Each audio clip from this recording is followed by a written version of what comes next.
tarde, OIC Brasil! Como vocês estão? Para nós é um privilégio estarmos com vocês aqui em mais uma lição da Escola Sabatina Jovem.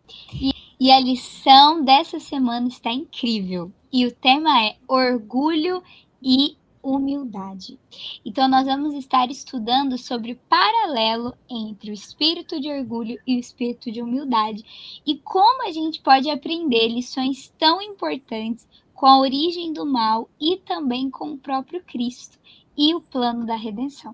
Então, como vocês já sabem, nós temos um modelo aqui de pergunta e resposta. E a primeira pergunta que vai nos fazer refletir sobre esse tema tão importante é: se Jesus era Deus, por que escolheu servir em vez de se exaltar? E aí, Leandro, o que você acha? Uau!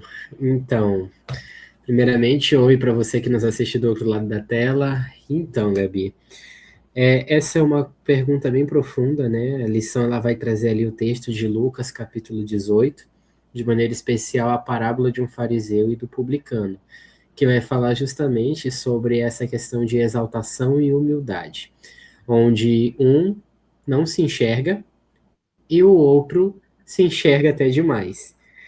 E como que isso vai nos fazer olhar a Cristo nesse sentido, né? É porque eu consigo ver que na parábola do fariseu e do publicano, a gente tem ali em miniatura o grande conflito, onde Satanás era aquele que se orgulhava por ter uma posição alta, por ter muitos dons e talentos e tudo mais, e isso ele atribuía mérito a si mesmo, enquanto Cristo se fez alguém humilde. No caso, o publicano era uma pessoa odiada pelo seu povo. Cristo não tinha pecados, mas ele se tornou objeto de ódio do próprio povo. Mas, enquanto o publicano ali na condição de pecador mostra arrependimento, Cristo veio para nos mostrar o modelo de como é o coração de um justo. Um coração humilde que depende de Deus, que não olha para si, mas olha para o alto, né? E uma coisa muito interessante é que isso me lembra a cerimônia do lava-pés entre Cristo e os discípulos, não é o foco dessa lição, né? Mas me lembra dessa história uma coisa muito interessante. Geralmente, quando a gente olha para ela, a gente vê que Cristo está ali dando um exemplo de humildade. Mas esse exemplo de humildade ganha uma proporção ainda maior quando você entende o porquê de Jesus lavar os pés dos discípulos. Não era simplesmente para mostrar que eles deveriam servir uns aos outros, mas era principalmente para lavar do coração deles toda divisão, dissensão, ciúme e inveja. Todas essas características aqui são características de pessoas orgulhosas, pessoas que esperam sempre o melhor lugar para si, pessoas que não estão dispostas a se humilhar, pois na falta de um servo, algum dos discípulos deveria se sujeitar àquela atividade de lavar os pés dos demais convidados, e eles haviam proposto no seu coração que não iriam se humilhar. Cristo esperou um tempo para ver o que eles fariam, e ao ver a falta de hospitalidade entre eles mesmos, ele pensou: como podem então eles estar em alguma posição em que não serão presas fáceis do orgulho, do engano e de Satanás? Então ele próprio veio e deu o exemplo para que, como ele fez, eles fizessem também. Ao lavar os pés, ele lavou todo o orgulho e todos passaram a ver-se com nova luz. E naquela noite, depois daquela cerimônia, todos eles, com exceção de Judas, estavam dispostos a dar o melhor lugar. Tanto que no Desejado de Todas as Nações vai dizer que Judas foi servido primeiro e João foi servido por último. Mas João não considerou isso como motivo de frustração. Eles haviam aprendido a lição e agora o coração deles estava limpo, de maneira que eles agora enxergavam sua própria pecaminosidade e enxergavam a grande nobreza de Cristo. E ao enxergar o tamanho da nossa maldade, o tamanho da nossa insignificância, nós nos conhecemos cada vez mais. E nesse conhecimento entendemos a falta que sentimos de Deus. E ao olhar para sua grande nobreza, somos completamente preenchidos. Não agora por um orgulho e uma altivez própria, mas agora nos tornamos a semelhança do próprio Cristo, né? A própria lição fala que quanto mais nos aproximamos de Cristo, mais claramente enxergamos nosso pecado e indignidade. Só de um modo o verdadeiro conhecimento de si mesmo pode ser alcançado. Precisamos olhar para Cristo. Não conhecê-lo é o que dá aos seres humanos uma alta ideia de sua própria justiça.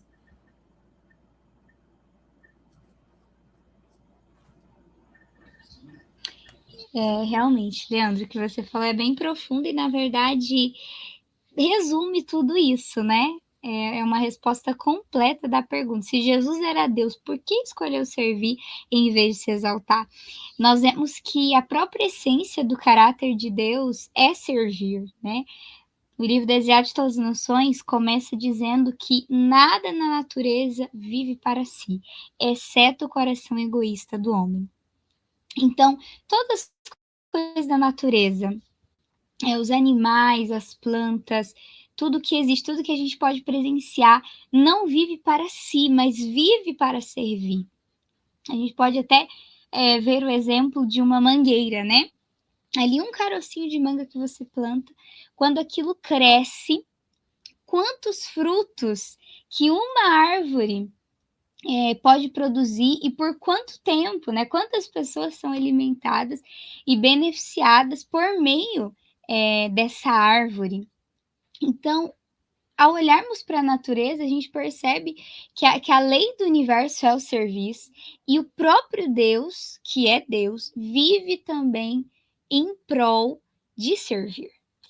E aí vem o inimigo, né? Dentro desse grande conflito, sempre tentando ali contrafazer os planos de Deus, tentando deitar por terra o plano ideal de Deus. Ele vem e implanta no coração humano o que é diferente dessa humildade, que é o orgulho. É quando a gente pensa assim, não, eu sou muito bom para servir. É o que aconteceu com os discípulos, né? Eles olharam uns para os outros e não, eu não vou lavar os pés empoeirados desse outro homem. Ah, não, mesmo que seja de Jesus, ah, não, eu não devo me colocar nessa posição de servo. E aí Jesus, ele não se levanta para dar um sermão, um discurso longo, mas ele ensina sobre humildade pelo seu próprio exemplo. Na palavra de Deus diz que ele tirou ali, né, a sua veste e cingiu ali, né, o lombo com uma toalha, e ele então começa a lavar os pés dos discípulos, um por um. E então ele, ao final daquela ação, ele traz então a lição, a aplicação, né? Realmente, se nós queremos seguir os passos de Cristo, nós precisamos também ter essa humildade, nos esvaziar de nós realmente para servir. Não pensar em nós, no que a gente precisa, no que a gente quer, no que a gente acha, mas sempre colocar os desejos e necessidades dos outros acima das nossas necessidades. E é algo realmente que nós não conseguimos. Nos esvaziar de nós. É impossível nós conseguirmos fazer isso. A gente servir por livre, espontânea vontade, com boas motivações, não tem como, é impossível. Porque o nosso coração manchado pelo pecado é orgulhoso. Nós somos orgulhosos e egoístas por natureza. Mas então vem Jesus e diz: vocês precisam nascer de novo. Então não é algo natural, é algo sobrenatural, é o poder de Deus atuando, né, na nossa vida e por meio de nós.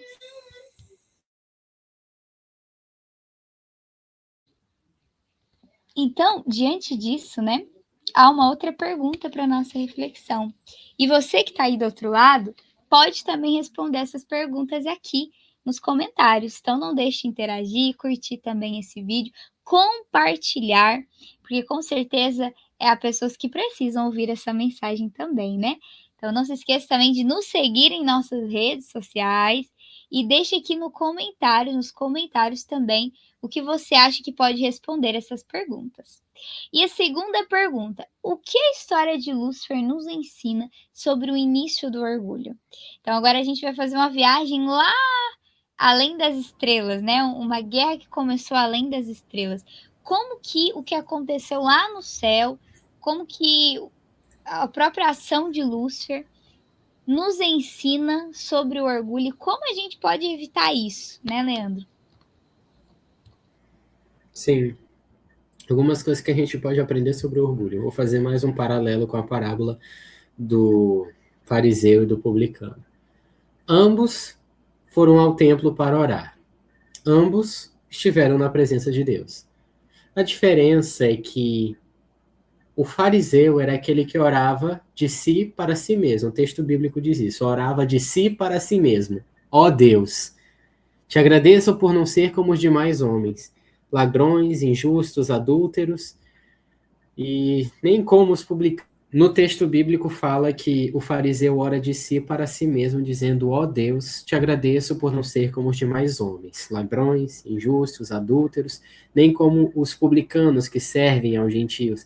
Olha só que coisa interessante. Primeira coisa, a priori a gente pensa que ele está orando para Deus, mas o texto bíblico de Lucas 18 fala que ele ora de si para si. Ou seja, ele considera-se como quem? Como Deus. Olha só que coisa interessante. Onde foi que a gente já viu isso, né? Alguém que já orou e ele dizia no seu coração: eu subirei aos céus, acima das estrelas de Deus exaltarei o meu trono. E uma coisa interessante é que o publicano agradece, né, por não ter aquelas características perversas, né, e nem mesmo com este publicano, comparando-se ao publicano. E dependendo da versão que você encontrar da Bíblia, vai dizer dos publicanos que servem aos gentios. Claro que a gente sabe que não era uma coisa muito legal um publicano servir ao gentio, porque isso significava extorsão. Mas é impressionante um orgulhoso dizer que se alegra por não. Mas ele deseja ser senhor de todos. Isso tudo nos mostra o comportamento do próprio Lúcifer.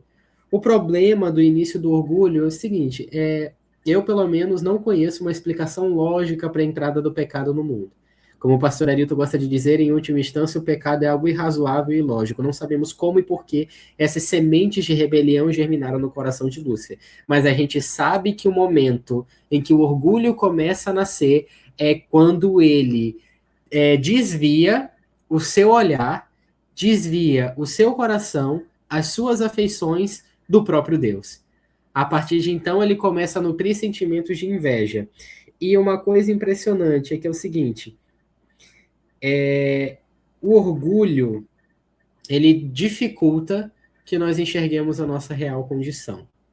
E, além disso, o orgulho se torna um obstáculo para um relacionamento. Porque o orgulho, então, gera aquele princípio de autossuficiência. Eu não preciso de mais nada e mais ninguém para me sentir completo. E a partir do momento que o Lúcifer começou a nutrir orgulho no próprio coração, ele não sentiu mais a necessidade de Deus. Ele não sentiu mais a necessidade de Cristo apaziguar aquele coração. E um coração orgulhoso é isso. É uma pessoa que não consegue encontrar prazer no serviço a outros, é uma pessoa que não consegue se alegrar na presença do próprio Jesus, é alguém que vê a vida de Cristo, uma vida de abnegação, uma vida de serviço, uma vida em prol dos interesses dos outros, e enxergar aquilo. Como pode alguém dedicar tanto da sua vida para pessoas pobres, miseráveis, dedicar tanto tempo, investir tanto recurso na vida de pessoas que nem vão ouvir a sua mensagem, que vão desprezá-lo? É uma coisa inquietante até mesmo para nós. Porque nós temos essas sementes de rebelião no nosso coração. Nós também somos orgulhosos. O orgulho também parte do princípio da autopreservação. A autopreservação da imagem, do prestígio, do seu próprio bem-estar, em detrimento, muitas vezes, do estado de outros. Veja, não é uma coisa ruim você querer se preservar, não é uma coisa ruim você querer coisas boas para você. O problema se torna quando você coloca o seu bem-estar como prioridade. E ainda mais, não basta colocar apenas como prioridade, o que já seria ruim, mas também colocar como prioridade em detrimento dos outros. Não basta apenas você se promover, mas quantas pessoas que para se sentirem bem precisam diminuir outras também. Lúcifer quis exatamente isso. Ele nutria um sentimento que o impedia de se relacionar com Deus. E ao desviar de Cristo o seu olhar, ele não pôde mais absorver aqueles raios de luz, amor e glória, aqueles raios de luz do caráter de Deus. Não pôde mais sentir aquele mesmo amor que movia a sua vida em todo o serviço que fazia. Quando o amor é chamado de amor, ele só pode ter esse nome quando ele é compartilhado. Amor só é amor quando é compartilhado. Mas a partir do momento que o amor é direcionado para si mesmo, ele se torna orgulho. Veja bem, Deus nos ama, então ele compartilha amor conosco. Mas antes de nós, quem havia no universo? Os próprios anjos. Então Deus compartilhava seu amor com os anjos. Mas e antes dos anjos? Com quem Deus compartilhava amor? Ele compartilhava amor entre si mesmo, na pessoa do Pai, na pessoa do Filho e na pessoa do Espírito Santo. Os três vivem uma relação de amor. Então Deus em si mesmo é amor, porque ele compartilha amor desde as eras eternas, desde a eternidade, na pessoa do Pai, do Filho e do Espírito. E outra coisa, isso nos mostra algumas coisas interessantes. Deus é amor porque compartilha amor entre seres da mesma espécie. Portanto, nos fez como seres de amor, com necessidade de amar. Segundo, Deus é uma família. E o amor está presente de uma família. Por isso, ele criou o ser humano para ter uma família. Terceiro, Deus tem a necessidade de compartilhar amor com indivíduos criados por ele, indivíduos da mesma espécie. Portanto, o homem também é capaz de compartilhar amor com as criaturas divinas, mas principalmente com aqueles que são semelhantes a ele. Deus ele cria o princípio do amor para ser compartilhado, e toda obra que Deus dá é uma obra expansiva. Crescei e multiplicai, pregai o evangelho a toda criatura. Não é algo que fica para si mesmo. Já Lúcifer, infelizmente, não adquiriu desse mesmo princípio. Ele acabou querendo direcionar tudo para si e acabou perdendo tudo. Aquele que muito acumula para si, acaba que perde tudo. Eu acho uma coisa interessante, né? Como a lógica de Deus é invertida. A gente pensa que para ser o melhor a gente precisa acumular para a gente. Mas parece que aquele que mais doa é aquele que é mais abençoado. Lá em Lucas capítulo 14, Cristo ele dá os princípios de humildade, assim, como quem dá o beabá, dizendo o seguinte: quando alguém for convidado para um casamento, não procure o melhor lugar, para não suceder que, havendo um convidado mais digno do que você, e vindo aquele que convidou, também a ele te diga: dá o lugar a este, então você irá envergonhado ocupar o último lugar. Várias vezes os discípulos, né, disputavam entre si para ver quem era o melhor, e Cristo disse: vocês sabem que neste mundo os maiorais governam sobre outros, mas não será assim entre vocês. No meu reino, aquele que quiser ser o primeiro terá de ser o último, e aquele que quiser ser o maior precisará ser o servo de todos. Enfim, eu não tenho muito para falar a respeito de Lúcifer, além do que o orgulho dele causou uma ruptura no relacionamento com Deus.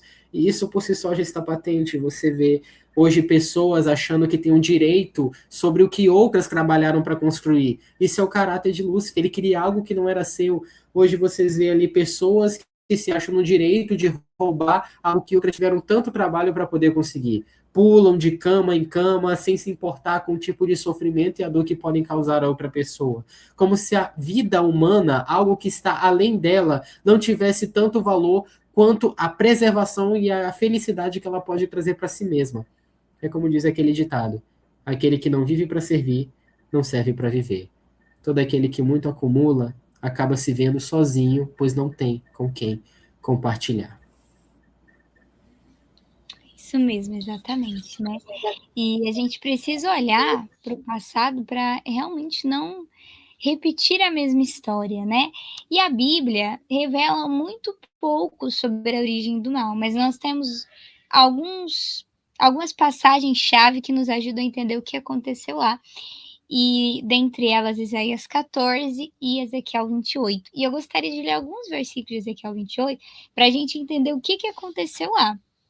A partir do verso 2 diz assim: assim diz o soberano Senhor, filho do homem, diga ao governante de Tiro, assim diz o soberano Senhor. No orgulho do seu coração você diz: sou um Deus, sento-me no trono de um Deus no coração dos mares. E aí, aqui vai falando justamente o que Satanás, né? Ele foi pensando de si mesmo. Ele foi realmente se considerando maior do que o próprio Deus. E aí no verso 12 diz: você era um modelo de perfeição, cheio de sabedoria e de perfeita beleza. Verso 14: você foi ungido como querubim guardião, querubim da guarda, pois para isso eu o determinei. Você estava no Monte Santo de Deus e caminhava entre as pedras fulgurantes. Você era inculpável em seus caminhos desde o dia em que foste criado, até que se achou maldade ou iniquidade em ti.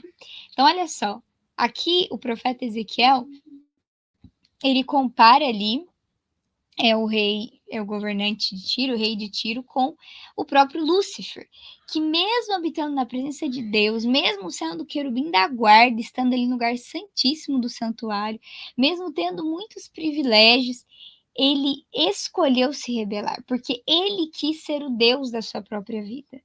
E aí, onde você fez esse link aí com a parábola, e é justamente isso.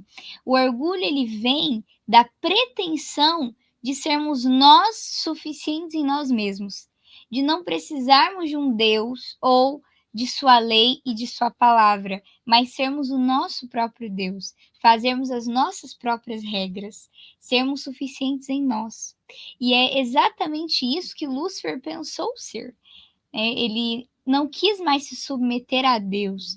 Ele não permitiu mais que o amor de Deus o sustentasse, realmente o mantivesse em santidade. Mas ele rejeitou esse amor. E talvez a gente pense que Deus, ele, por ser soberano, ele tira de nós, então, o livre-arbítrio. Isso não é verdade. Ele criou seres racionais livres, né? Livres para pensar, livres para escolher. Então, ele não quer um serviço forçado, ele não quer uma adoração falsa, né? Mas ele quer realmente que você se humilhe perante ele e reconheça que só ele é Deus. Porque no momento que a gente tira Deus do trono, que é somente dele, há apenas ruína e destruição. E é isso que a gente vê hoje no mundo. Tudo que acontece hoje de ruim, de mal, não vem de Deus. Vem da escolha de um anjo perfeito em se afastar de Deus. Vem da escolha de um homem perfeito, Adão, em também se afastar e desobedecer. Então, em todos esses casos, né, de como o pecado entrou no céu e como ele entrou na terra, foi no momento em que o homem tirou os olhos de Deus, no momento em que o anjo perfeito tirou os olhos do Deus perfeito. E aí então ele se corrompeu, né, pelo seu próprio orgulho. E hoje não é diferente, né? O nosso orgulho também nos afasta de Deus. O nosso orgulho também nos destrói. E quando a gente prefere seguir o nosso coração ou viver para nós mesmos, a gente vive uma vida de infelicidade, porque Deus, ele nos criou para realmente viver uma vida de serviço. E isso só vai ser possível se nós tivermos a humildade de Cristo em nós, porque sem ele realmente vai ser impossível, né? A gente realmente servir por amor, né? E há um livro muito bom, O Serviço Cristão, que eu gostaria de indicar hoje, nesse momento do Dicas de YC.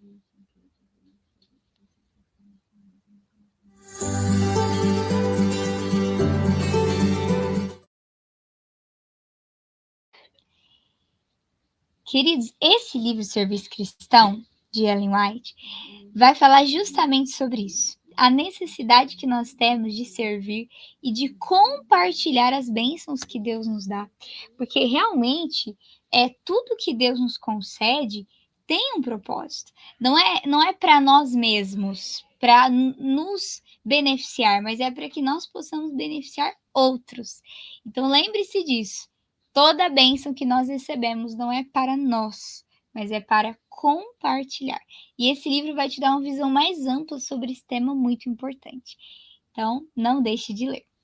E agora vamos para a terceira e última pergunta. Já estamos caminhando para o final. E mais uma vez eu vou te lembrar de compartilhar esse vídeo aí no grupo jovem, com o pessoal da sua igreja, com amigos e irmãos. E a terceira pergunta é: o orgulho pode estar impedindo você de aceitar correção? De realmente ser lapidado e transformado? Pois muito bem. Essa é uma resposta de cunho muito mais individual, né? O próprio pessoal que vai estar nos assistindo vai responder, a gente responde para si mesmo, para nós mesmos, né? Mas o seguinte, algo de muito interessante que eu queria chamar a nossa atenção aqui, inclusive a lição nos fala, é que o orgulho nos impede de aceitar a correção por causa daquele sentimento de autossuficiência. Então, qual é a cura para o orgulho? É o abandonar a autossuficiência. É o entender que eu não sou uma pessoa boa em todas as coisas. Eu vou ter falhas em algum momento. É eu parar, é eu ter uma consciência própria de que o mundo não gira ao meu redor e de que eu não nasci para ser servido, mas eu nasci para servir. E eu não falo só de um orgulho consciente, não, aquele orgulho que é escancarado, assim, nossa, como eu sou uma pessoa incrível, assim, você não é, ah, minha nossa, porque tem gente que também exagera em uma falsa humildade, né? Nossa, caramba, eu sou o maior entre os humildes. Seguinte, muitas pessoas acabam se prendendo em uma falsa sensação de humildade, achando que essa é a maior virtude que elas podem ter. E, de fato, a humildade é uma das maiores virtudes que um ser humano pode ter. Mas existe um perigo de a gente acabar nos sentindo orgulho da nossa própria humildade. E achar que porque nós naturalmente somos uma pessoa devota, que se dedica aos outros, isso se torne um motivo de eu me alegrar comigo mesmo, de eu me parabenizar e tudo, como, nossa, como eu sou uma pessoa boa e tudo mais, e pá. Eu já vi muitos casos assim, eu mesmo já cometi essa gafe várias e várias vezes, já me peguei tendo orgulho da minha própria humildade, isso também é uma armadilha. Para que a gente não caia nesse erro, vamos voltar à situação do segundo personagem da parábola, do fariseu e do publicano. Enquanto o fariseu olhava de si para si mesmo, olhava para dentro de si, o publicano, estando em pé, longe do templo, ele não estava perto do templo, porque não se considerava digno de estar ali. Não olhava para o céu, mas batia no peito. Ora, quando você bate no peito é porque tem algo machucando lá dentro. E se você pudesse, você enfiaria a sua mão lá dentro e arrancaria aquilo que machuca. Só que o problema é que se você fosse fazer isso, teria que arrancar o seu próprio coração. É preciso então que uma mão invisível possa adentrar e retirar aquilo que faz mal. E se for possível retirar o coração doente, essa mesma mão pode dar um coração novo.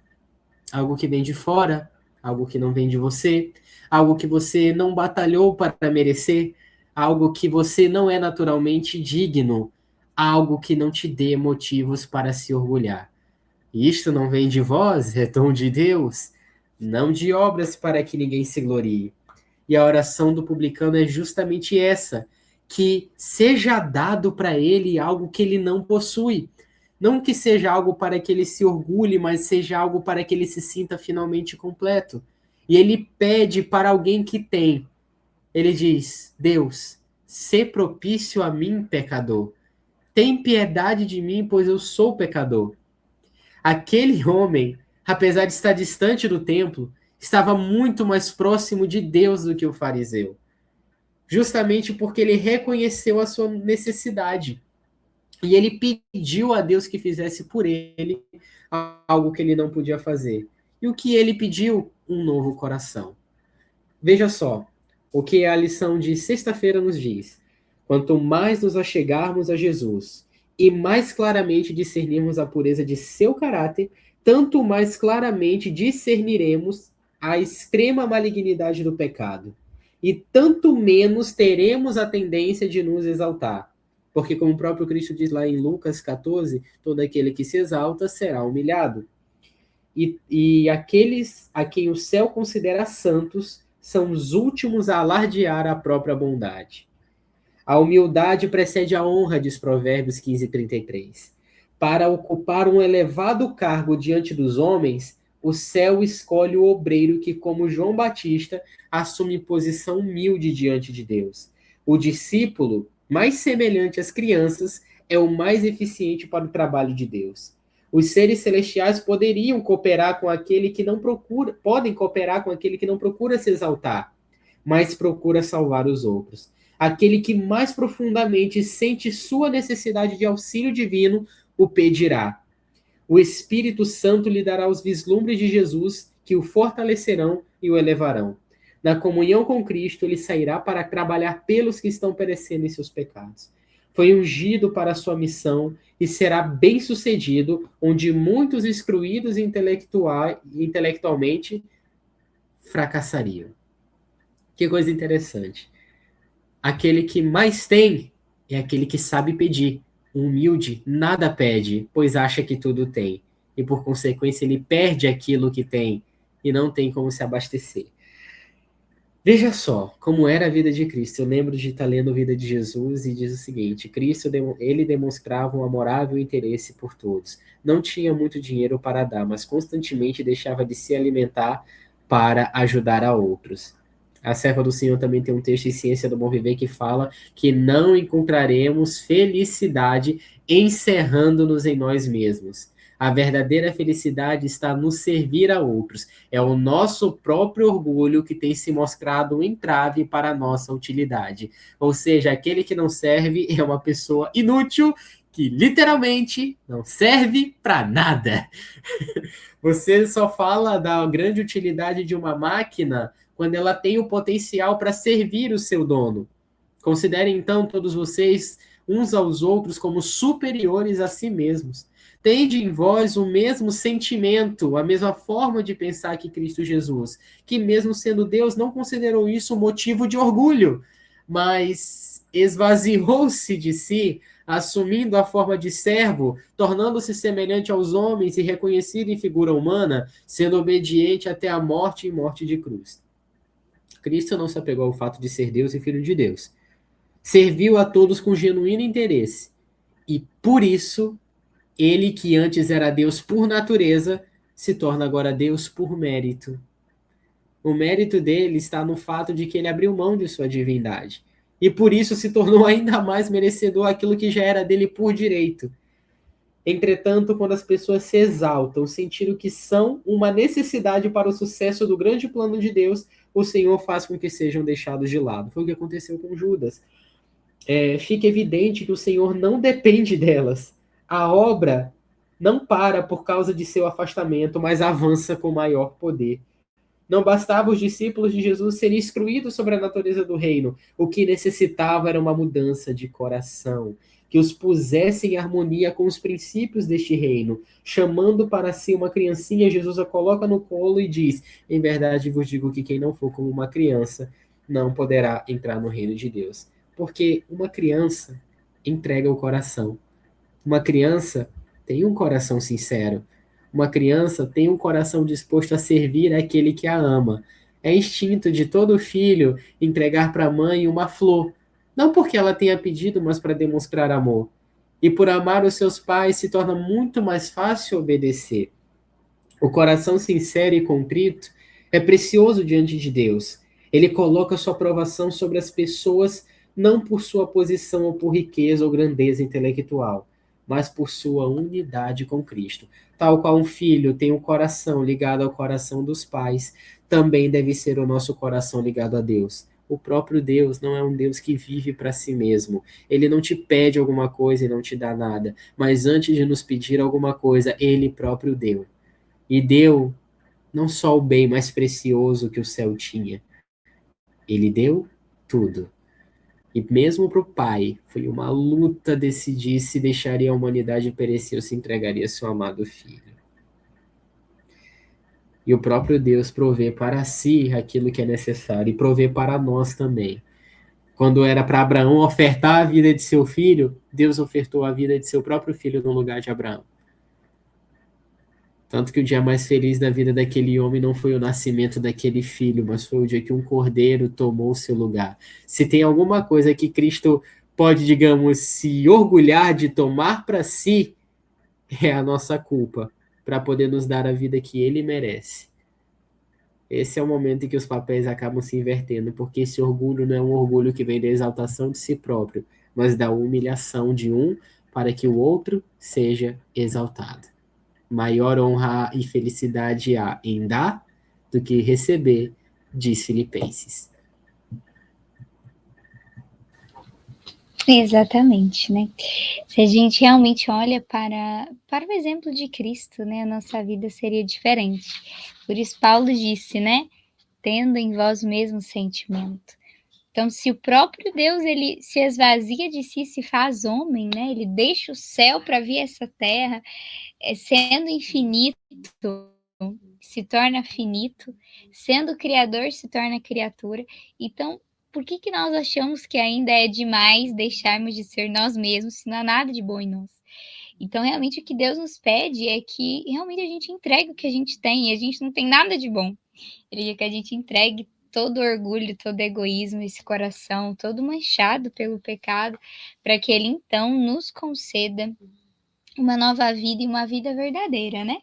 Porque Ele próprio diz: o diabo vem senão para matar, roubar e destruir. Mas eu vim para que tenham vida e a tenham em abundância.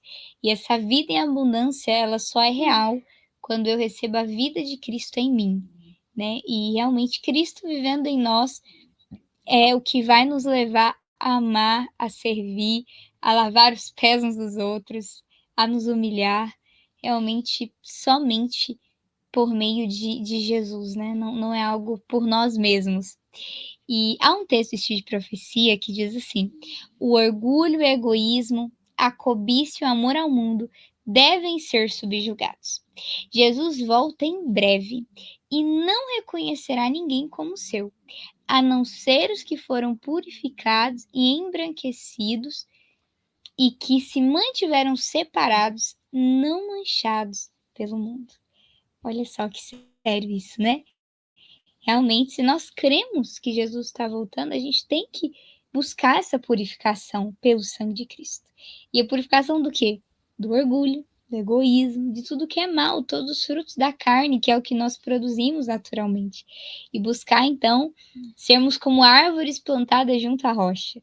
Buscarmos essa provisão em Cristo, todos os dias nos alimentando de Sua palavra, estando em oração, em comunhão, porque somente por meio disso nós podemos dar frutos a seu tempo, né? Realmente produzir esses frutos de justiça, permitir que esses frutos do Espírito sejam vistos em nós, que é justamente o amor, a mansidão, a humildade, e é a vontade de Deus para nós, que nós não vivamos infelizes, né? Movidos pelo orgulho e pelo que nós queremos, né? Pelo nosso próprio coração, mas sim livres em Cristo, né? Livres para servir, livres para viver para Cristo, servindo seus pequeninos. E é interessante que ali numa das parábolas que Jesus conta em Mateus, ele divide os salvos dos perdidos justamente daqueles que vestiram nu, alimentaram o faminto, receberam o que estava ali sem condições. E esses são aqueles que são chamados de justos. E contrapartida, os ímpios, os perdidos, eles são aqueles que ignoraram essas pessoas, que não viveram para além de si mesmos, que tudo que eles receberam de bênçãos foram apenas para o seu próprio ego, e eles então são separados do povo de Deus. E realmente Jesus diz: quando vocês fizeram os meus pequeninos, a mim fizeste. E interessante a reação dessas pessoas, porque elas falam: mas quando que a gente fez isso? Porque quando elas fizeram, elas não fizeram pensando no que iriam receber, mas fizeram por amor.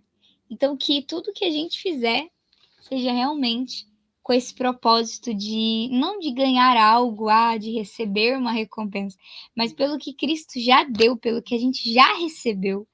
Então, diante de tudo que Cristo já fez e faz, diante do que o céu ofertou para nós, que a gente, no mínimo, entregue tudo. Tudo da nossa vida, os nossos dons, recursos, nosso tempo e a nossa devoção.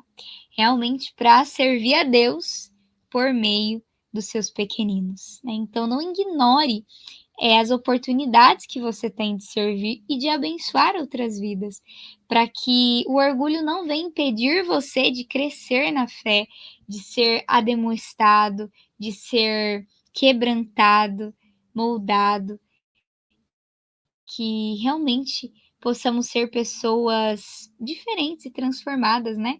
Pelo poder do amor e da humildade do próprio Jesus.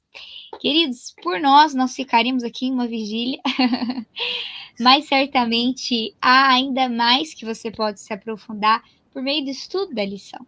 Então, isso aqui é apenas um spoiler Resumo, do uma que sobremesa. espera nessa semana. Um resumo. Mas você precisa estudar todos os dias, se dedique ao estudo da lição, estudo da Bíblia, a oração. E você pode já começar compartilhando as bênçãos, compartilhando esse vídeo. Então, mais uma vez, a gente está aqui, né? Pedindo para que você compartilhe nos grupos de WhatsApp, no Instagram, nas redes sociais e também venha se inscrever aqui no canal de Joyce Brasil e nos seguir em nossas redes sociais, estando por dentro das novidades e recebendo essas bênçãos, né, em forma de conteúdo para abençoar. Eu agradeço o Leandro, que se disponibilizou a estar aqui, que Deus te abençoe. Foi muito enriquecedor tudo que você disse. E agradeço também você aí que ficou até o final, que Deus te abençoe. Nesse momento eu gostaria de concluir com uma oração. Então eu convido você a daí fechar os seus olhos para que possamos falar com o nosso Deus. Oremos. Querido Pai, Deus de amor, santo, santo, santo é o teu nome. Graças te damos porque em tua infinita bondade o Senhor nos concede vida, saúde e paz. Te louvamos porque o Senhor nos ama de tal maneira que enviou o seu Filho. O céu entregou tudo o que tinha. E em resposta a esse grandiosíssimo amor, nós queremos também nos entregar. Queremos nos entregar corpo e alma para o serviço do Senhor. Queremos nos dedicar a essa sublime missão de salvar do pecado e guiar no serviço. Tire todo orgulho do nosso coração e implante aqui dentro o teu amor e a tua humildade. É o que pedimos em nome de Jesus. Amém. Que Deus te abençoe e até o próximo Conde YC. Fiquem com Deus. Tchau, tchau.